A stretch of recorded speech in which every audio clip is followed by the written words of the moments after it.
Shalom, selamat pagi. Tuhan Yesus memberkati kita. Salam perkenanan Tuhan. Dan hal ini yang akan menjadi terus-menerus menjadi fokus kita. Untuk kita bukan mencari, tetapi kita hidup di bawah perkenanan Tuhan. Karena kita sudah belajar bahwa perkenanan Tuhan tidak lahir dari kita, tapi dia muncul diawali dari kasih Tuhan yang memberikan Yesus Kristus. Dia mati di atas kayu salib, dan perkenanan kita dimulai dari peristiwa korban Kristus di atas kayu salib. Yang kedua, perkenanan Tuhan itu terjadi ketika kita mempercayai Dia lewat anugerah yang sudah Dia berikan. Alkitab berkata dalam Ibrani 11 ayat 6, tidak ada satu orang pun bisa berkenan kepada Allah tanpa iman, yaitu percaya. Dan percaya dimulai dari kita mendapatkan anugerah untuk bisa mempercayai bahwa Yesus adalah Tuhan.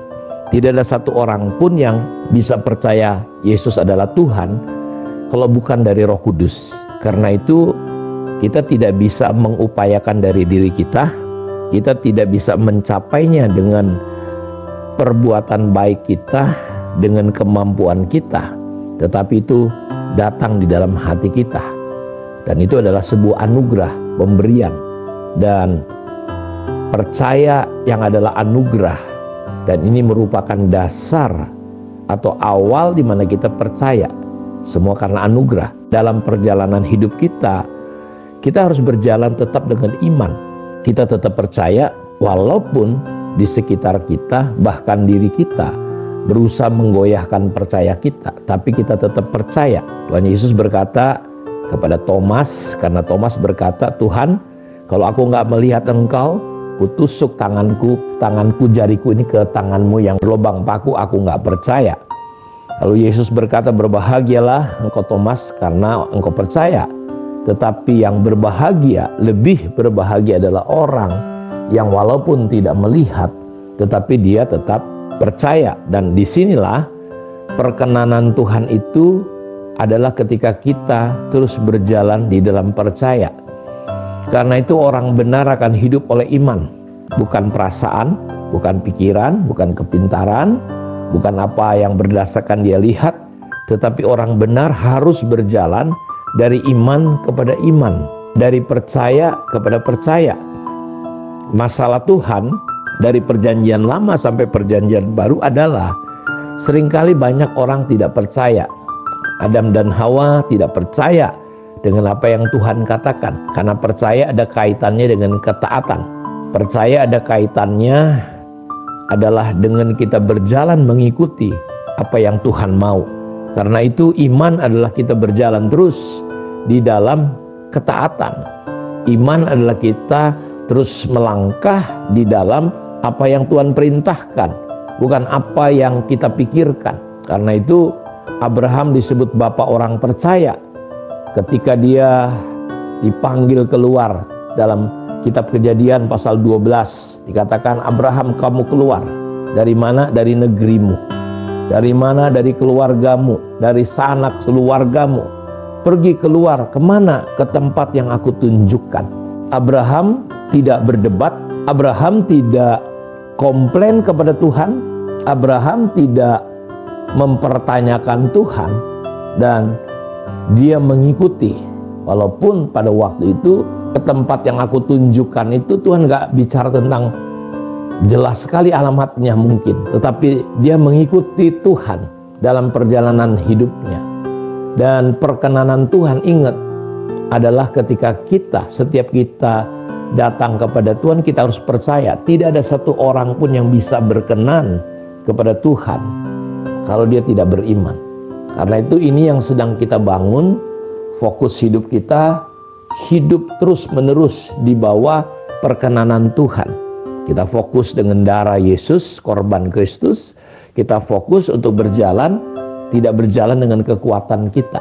Terkutuk orang yang berjalan, yang mempercayai kekuatannya, kemampuannya, yang bergantung kepada manusia. Kecenderungan kita seringkali sebagai orang percaya, kita tidak percaya. kita berpikir, berespon, bereaksi seperti apa yang ada di pikiran kita. Tapi saya mau dorong saudara hari-hari ini untuk kita belajar membangun iman kita. Dan iman itu muncul dari mendengar sabda Kristus. Seringkali iman kita hancur karena kita tidak lagi mendengar firman. Kita tidak lagi mendengar suara Tuhan. Tapi kita lebih mendengar apa? Pikiran kita sendiri. Kita lebih mendengar suara kepahitan, suara sakit hati.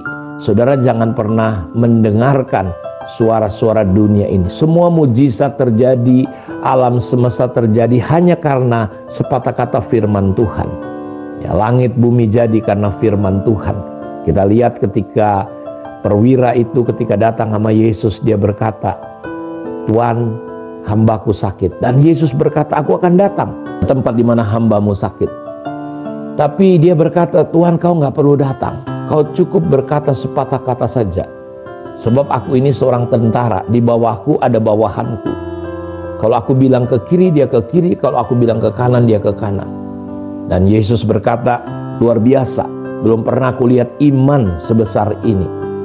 Ya, Yesus belum pernah lihat iman sebesar ini di antara orang Israel. Lalu dia berkata, "Pulanglah, hambamu sudah sembuh." Dan tepat waktu itu, jam berapa, pas waktu Yesus ngomong, hambanya sembuh. Sepatah kata saja. Iman adalah kita tetap mempercayai, bukan masalah jarak. Tuhan harus hadir, tapi kehadiran Tuhan ditentukan iman. Iman kita muncul ketika kita mendengar firman. Kejadian yang lain, ketika perahu murid-murid menghadapi badai, angin sakal, mereka berteriak-teriak ketakutan. Lalu mereka melihat Yesus, ya, di tengah-tengah gelombang badai itu. Petrus berkata, "Kalau engkau Tuhan, biarkan aku jalan di atas air." Yesus berkata, "Mari sini Petrus." Saudara perhatikan, kalau engkau baca ayat itu, ketika Petrus mendengarkan suara Tuhan, dia bisa berjalan di tengah-tengah gelombang laut itu. Dia bisa berjalan di atas air. Dia bisa berjalan melawan hukum alam. Dia bisa mengatasi.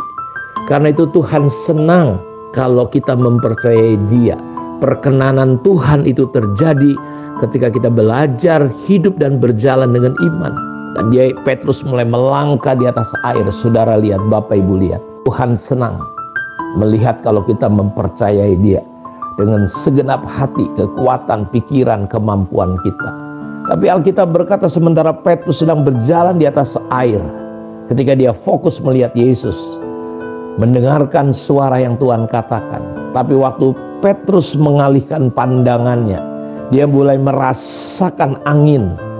Dia mulai merasakan percikan air itu. Lalu dia mengalihkan pandangannya. Lalu apa yang terjadi? Alkitab berkata Petrus mulai tenggelam. Hidup kita selalu kalah dengan dunia ini. Ya, kita tidak bisa mengatasi semua masalah yang datang, padahal kita bisa mengatasi segala sesuatu dengan iman. Kapan Petrus tenggelam? Kapan dia dikalahkan oleh situasi? Ketika dia mengalihkan pandangannya. Dia tidak lagi mendengar suara Tuhan dan fokus kepada Tuhan, tapi dia mulai mengalihkan pandangannya kepada alam, kepada yang bukan Tuhan. Dan dia mendengar yaitu suara ketakutan, "Hati-hati kau tenggelam." Di situ dia tenggelam.